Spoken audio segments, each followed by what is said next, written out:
Hi there. Today we're going to talk about compound inequalities. And that's when you have more than one inequality. All right? And we can talk about two different kinds. We can talk about the word union, or we can talk about the word intersection. All right? And when I talk about the union, I use the word or. When I talk about intersection, I use the word and.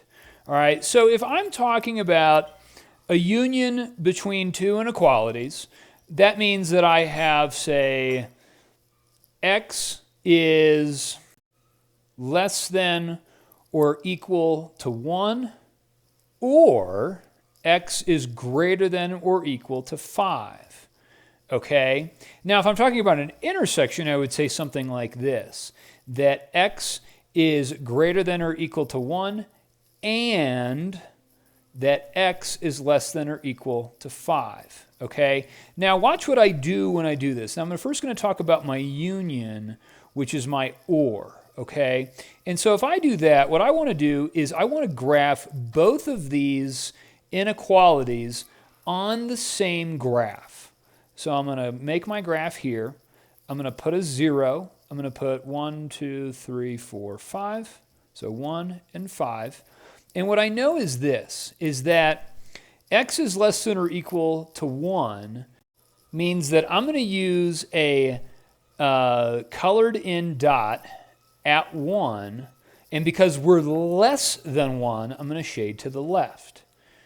And if I say that x is greater than or equal to 5, I'm going to use a closed circle and shade to the right because x is larger than 5. Okay?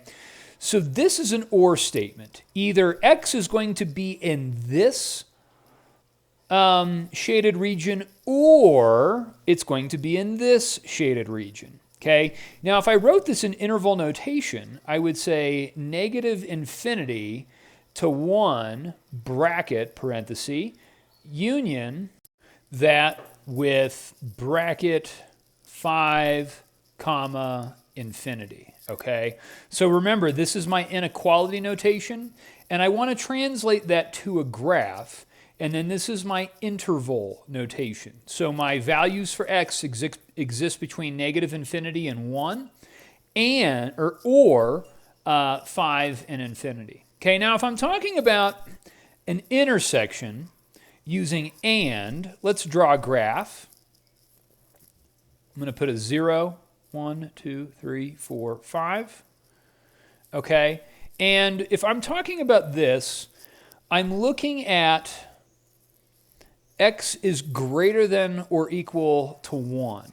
All right, and so from here, I'm going to use a bracket and shade to the right.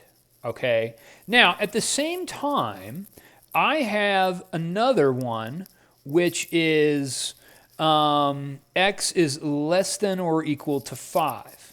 So that would be bracket and shade to the left.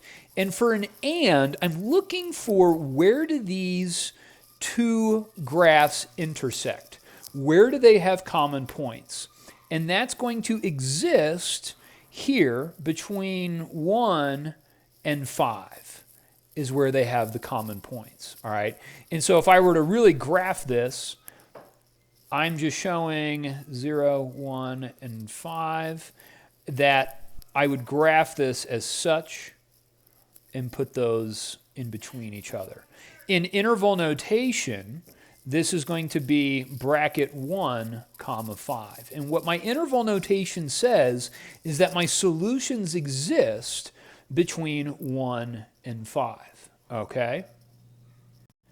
Now another way to talk about this using an intersection, instead of saying x is greater than or equal to 1 and x is less than or equal to 5, I can write this as 1 is less than or equal to x is less than or equal to 5. And when I see that I have one I have two numbers and my variable is in between, that means that I'm just going to shade in between those two variables and write my interval notation the same way. All right, so that's all I got for this video. Hope you enjoyed it, and we'll talk to you soon. See you later. Bye.